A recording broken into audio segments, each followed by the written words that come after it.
만나 뵙게서 반갑습니다. 지난 4.7 서울시장 보궐선거에서 좋은 결과를 내셨습니다. 내년 대통령 선거를 어떻게 준비하고 계시는지 말씀해 주시죠. 7월 12일 날 후보 등록을 예비 후보 등록을 할 겁니다. 하고 나서 이제 뭐 여러 가지 이제 활동을 해야지. 법적으로 허용하는 운동만 하죠. 21대 국회가 민생이냐 정쟁이냐 하는 문제에 봉착해 있습니다. 총장님께서는 나라와 국회, 주요 국가기관에 도덕이 너무 많다는 주장을 펼쳤습니다. 향후 한국 경제와 국제적 거시경제를 어떻게 전망하고 계시는지 말씀해 주시죠. 우리 국회가 경제를 위해서 그렇게 싸운 적이 별로 없는 것 같아요. 맨 정쟁이지. 그렇잖아요. 그러니까 세슘이 들어있는 바닷물을 그걸 갖다가 거기다가 생수를 좀 붓는다고 해서 우리가 먹을 수가 없잖아. 그렇죠. 지금 정치인들 한 번이라도 국회의원을 한 사람들은 문제가 있어요. 그래서 기성 정치인들이 대통령으로 나오는 거는 좀 문제다. 그래서 나는 대통령이 되고 나서 기성 정치인들은 일단 정신교육대로 보낼 거니까. 그래서 그 혁명당이잖아. 그죠? 기성 정치인들이 한 번이라도 국회의원이라도 한 사람은 일단 문제가 있다. 우리 이렇게 보는 거예요. 전혀 순수한 사람들을 가지고 정치를 하겠다. 그래서 국민들은 세술은 세푸대 이제 담아야 된다. 아무리 그렇지만 정화조에서 나온 물을 가지고 거기다 우리가 생수물을 좀 섞었다고 해서 먹을 수 있나? 그래. 그렇죠. 오염된 국회, 저런 국회, 맨 정쟁만 하는 국회, 부익부 빈익빈을 만들어냈다고. 후원금 받는 국회, 그게 국민을 위한 국회입니까? 왜 후원금을 왜 받아? 그리고 국가로부터 정치 자금을, 선거 비용을 왜 받아가? 몇백억씩. 있을 수 없는 거예요. 그런 법을 국회에서 만들었다면 그 국회의원들은 이제 전부 물러나요. 이제는 돈 안 받는 국회의원, 급료 안 받는 사람, 후원금 안 받는 국회의원, 이런 사람이 필요해요. 그렇죠. 그 한국 경제를 앞으로 어떻게 전망하고 계시는지. 이런 국회의원들이 국회에 있는 한 한국 경제뿐이 아니라 한국 경제가 잘 된들 국민들 생활하고는 아무 관련이 없어. 그저 국민들은 맨날 쪼달리고 경매 붙고 집에서 쫓겨나는 일밖에 더 있겠어요. 직장 못 가고 장가 못 가고 뻔해요. 한국 경제 살면 뭐래? 엉뚱한 사람들이 다 가져가는데. 그래 안 그래요? 그렇죠. 그러니까 자꾸 한국 경제 하지 마세요. 나는 이미 한국 경제가 공정한 분배가 되지 않고 있다. 부익부 빈익빈을 가속화시키고 있다. 이런 거에 의해서 우리 경제가 세계 12대국이야. 경제가 12국인데 옛날에 경제가 160대 우리가 160등 할 때보다 못해. 국민들은 그때는 나가서 하루 일당 벌고 하면은 집도 장만하고 그랬어요. 택시 운전을 해도 집 사고 그랬어요. 지금 택시 운전수가 집 사기는커녕 월세방을 전전하면서 쫓겨날 신세가 돼 있어. 절대 간단하게 보지 마세요. 너무 가난한 사람은 너무 가난하게 만들어 버렸어요. 상대적 빈곤, 상대적 박탈감, 세계 최고로 높아요. 그래서 국회가 부익부 빈익빈을 만들었기 때문에 나는 거기에 대해서 심판하겠다. 이겁니다. 특히 부동산 문제와 소비자 물가가 급상승하고 있습니다. 이에 대해서 어떻게 생각하시는지 말씀해 주시죠. 부동산이나 부동산도 국가가 개입하면 안 돼요. 부동산은 자율시장에 맡겨야 돼요. 그것도 실패했어요. 여러 가지 이 정치인들이 한 경제가 그 바닥부터가 잘못됐는데 뭘 기대하겠어요. 아니 세계 1위 경제대국이 되면 뭐래. 국민들한테 아무 혜택이 안 들어오는. 그러니까 나는 그 한국 경제에 허경영 아니면 살릴 수 없다. 허경영 아니면 한국 경제는 못 산다. 나는 이렇게 보는 사람.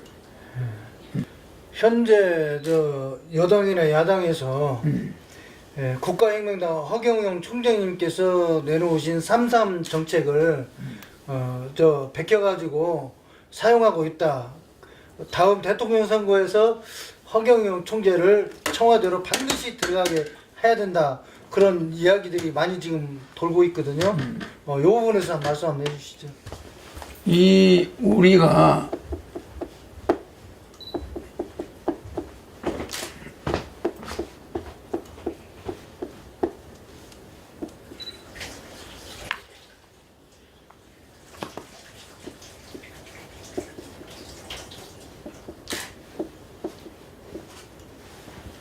폐목 불가 조인, 아니 썩은 나무에는 도장을 새길 수가 없다. 대한민국 정치 경제가 썩은 나무에 불과해. 그러니까 이런 나무에 뭐 도장을 새길 수 있어요? 못 새기잖아. 그러니까 새 나무를 가지고 와야 돼. 새로운 지도자, 허경영 같은 사람이 나와야 뭐 거기다 도장을 새기든지 말든지 하지. 이거 지금 썩은 나무에다 도장 새겨보세요. 그냥 썩은 나무 새길 수도 없지만 인주가 묻지도 않아. 갖다 찍으면 무너져 버려 도장이. 그러니까 썩은 나무에다가 지금 도장 새기려고 자꾸 무슨 정치가 어떻고 경제가 어떻고 그러는데 그런 거는 나는 관심이 없어요. 나무부터 바꿔야 돼. 대통령부터 지도자가 완전히 바뀌어요. 지도자가요. 이런 삼김시에서부터 내려온 그런 정치인들 이제 끝내야 돼. 새로운 패러다임의 지도자가 나타나요. 적어도 선견지명이 있고 30년 전부터 3.3 정책 내 거 다 올라가요. 내가 이 말 3.3 정책 옮겨가는 거 이겁니다. 일견 폐도 개 한 마리가 도둑을 보고 짖으니까 100마리 개가 그냥 그 소리를 듣고 짖어. 나는 실제 나라에 도둑이 많아서 짖어. 한 마리 개가 도둑날 보고 짖었잖아. 근데 다른 동네 개는 말이야. 그 소리만 듣고 다 짖는 거야. 100마리 개가 짖잖아. 사실은 일견은 나야. 내가 짖는데 도둑놈 보고 나는 짖어요. 근데 다른 100마리 개들이 그냥 내 거 보고 전부 뺏겨. 이거는 정말 폐목 불가조인이라. 썩은 나무는 도장 새기면 안 돼. 그럼 썩은 나무를 가지고 뭐 기술적으로 새길 수는 있겠지. 찍을 수가 없어. 인주도 안 묻어. 찍으면 무너져 버려. 그러니까 우리 국민들은 세슘이 들은 물을 거기다가 맑은 물을 좀 부었다고 먹을 수 있나? 전부 암 걸려 죽어요. 세슘 든 물은 버려야 돼. 버리고 깨끗한 물을 가지고 먹어야지. 아니 썩은 물에다가 맑은 물 부었다고 먹으라고 하면 먹나? 대한민국 정치 썩었어요. 나는 그런 데서 나온 대통령, 그런 데서 나온 정치인들 못 믿어. 알겠어요? 현 정부에서 정치, 외교, 통일, 안보 분야에서 제대로 하지 못하고 있다는 지적이 있습니다. 이 부분에 대해서 총장님께서는 어떻게 생각하고 계시는지 말씀해 주시죠. 뭐 정부가 하는 거에 대해서 내가 뭐라고 하지는 않겠는데 국회 우리 정치인들이 하는 거에 대해서 내가 용서할 수가 없어요. 정부가 한 데 대해서 나는 논쟁할 가치는 없고 어느 문재인 대통령도 마찬가지. 대통령이 어느 대통령인들 잘 안 하려고 하겠어요. 내가 맨날 정쟁만 하니까 대통령도 마음대로 못하고 있는 거예요. 나는 그런 정치 안 하겠어요. 강력한 완전히 국회는 대전으로 내려보낼 거예요. 대전으로 내려보내고 이제 행정부가 강력한 행정부가 정치를 주도할 거예요. 물론 뭐 국회가 형식적으로라도 법은 만들겠지. 기존 있는 법만 가지고도 나라 잘 할 수 있어요. 새로운 법 안 만들어도 정도 좋아. 기존 있는 법만 가지고도 나라를 얼마든지 할 수 있어요. 영국은 법이 없어요. 헌법이 없잖아. 현 정부에서 지금 전에 말씀드린 그 내용에 대해서는 지금 잘못하고 있는 것은 분명하지만은 현 정부에 대해서 뭐 이랬다 저랬다 뭐 평가하고 싶지는 않다 그런 말씀이시죠? 그렇죠. 국군과 연관이 있는 거지. 어느 대통령이 뭐 나라 망하기를 원하겠어요? 잘 되기를 원하지. 그러니까 뭐 문재인 대통령에 대해서 개인적으로 나는 뭐라 하고 싶지 않아요. 총장님께서 하늘에서 내려온 신이라고 말씀하십니다.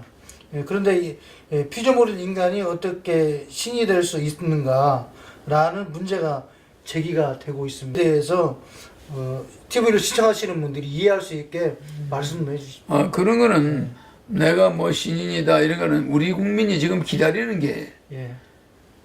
저런 보통 인간들 가지고는 이 난세를 구할 수가 없어요. 예. 그래서 나는 예정돼 있다. 나는 소명이 있는 이 지구 인간들이 지금은 완전히 투쟁 시대예요. 이 투쟁 시대를 평화 시대로 바꾸겠다는 거예요. 지금 이스라엘하고 팔레스타인이 싸우는 거 보세요. 이 사람들은 지금 뭐 하는 사람들이냐? 완전히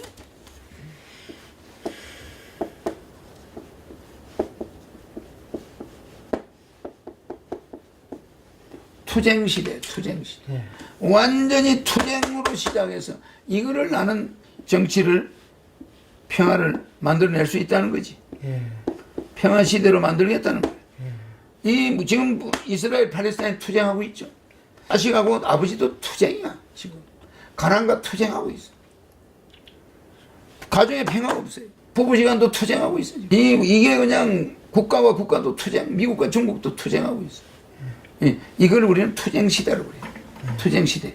이 투쟁 시대가 오래 가면은 세계 핵전쟁이 일어나요. 핵전쟁. 세계 핵전쟁이 일어난다고 이러다가 팔레스타인하고 이스라엘 싸우고 북한하고 남한 자꾸 일사다가 끌치거려 사다가는 핵전쟁이 일어날 수 있죠. 마감 빨리 마감. 종기를 그냥 놔두고 있으면 나중에 종기가 암이 될 수도 있잖아. 그래서 해결해야지. 나는 이런 투쟁 시대를 가장 경멸하는 거예요. 싫어하고. 그래서 평화 시대로 바꿀 수 있는 자는 우리가 말하는 일반 사람은 안 된다는 거예요. 이 일반 사람들은 이런 사람 가지고는 안 되는 거예요. 이런 자는. 이런 자들 가지고는 안 돼. 사명을 가지고 온 사람들은 안 된단 말이에요. 이거는 완전 소명을 가지고 일을 하는 자가 나와야 돼. 소명. 이거는 하늘로부터 온 자고, 이거는 개인들이 자기 맡은 사명을 다 하는 거예요. 이건 인간들이 하는 거야. 그러면 인간들의 사명받은 자들이 이 세상 구할 수 있느냐? 안 되는 거야. 다 정쟁 싸움밖에 없어요. 정쟁. 소명이 중요한 거예요. 소명. 부르심이 중요하다. 하늘로부터 하늘에서 온 자. 그런 자가 하늘에서 명령하는 자야. 소명자가 와 있다면 소명자.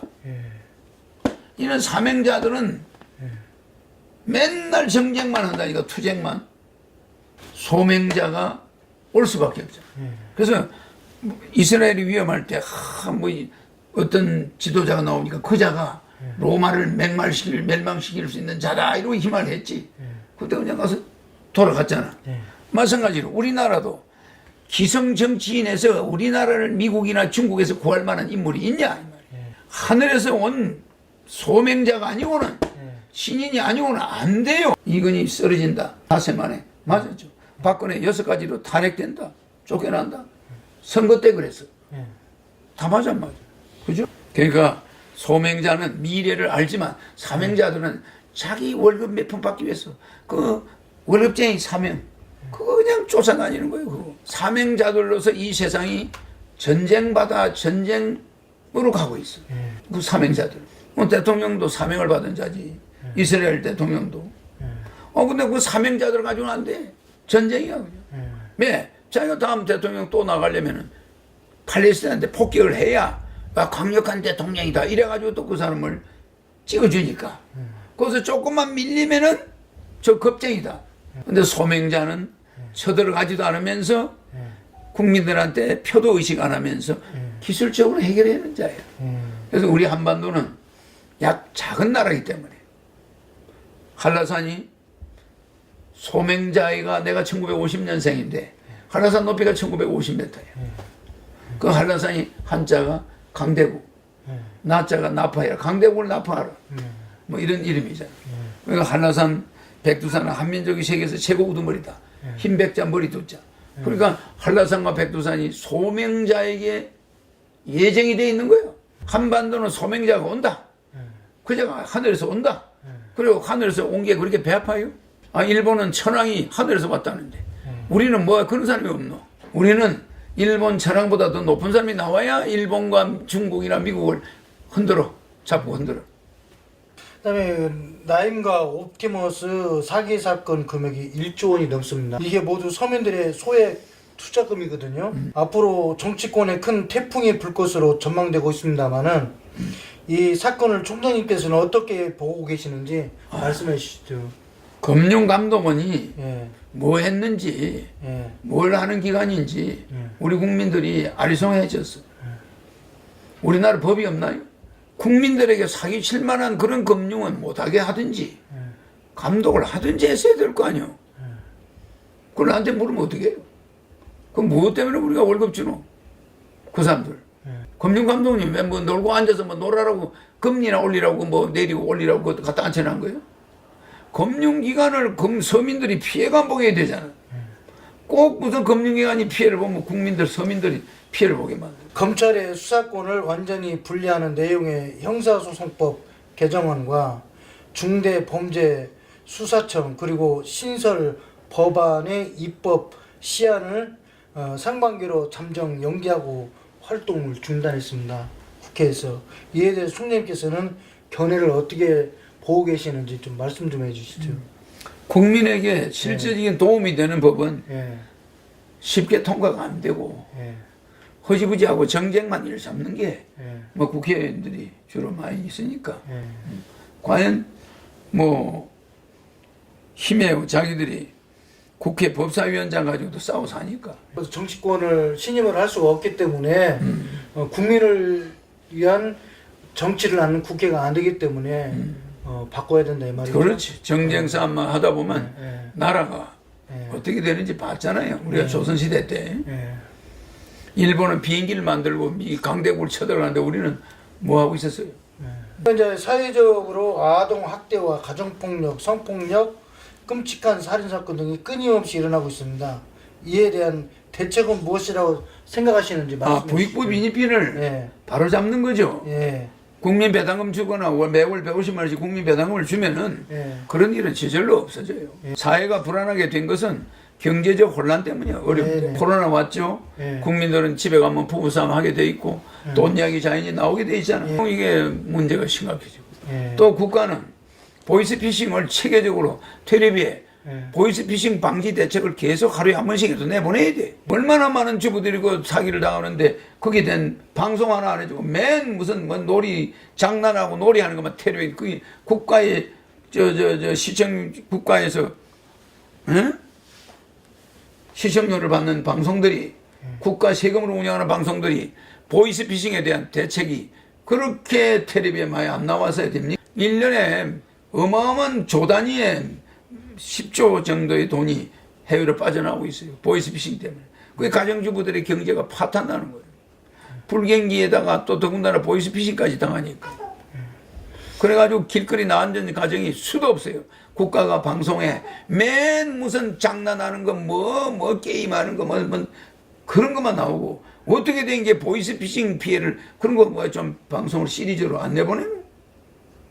응? 끝으로 국민들에게 희망과 꿈을 줄 수 있는 메시지 한 말씀 해주시죠. 우리 국민들은 내가 국민들한테 정말 뭐 사표가 될까 봐서 뭘 못하겠다 뭐 이런 말 많이 하는데 국민들이 우리가 살 수 있는 거는 투표, 새로운 정치인들, 새로운 시대, 새로운 사람을 알아보는 거예요. 난 뭐 어떻게 하라는 말은 안 하겠어요. 국민들이 어쨌든 투표를 신중하게 해야 되겠다. 오늘은 여기까지 듣겠습니다. 네, 고맙습니다. 감사합니다.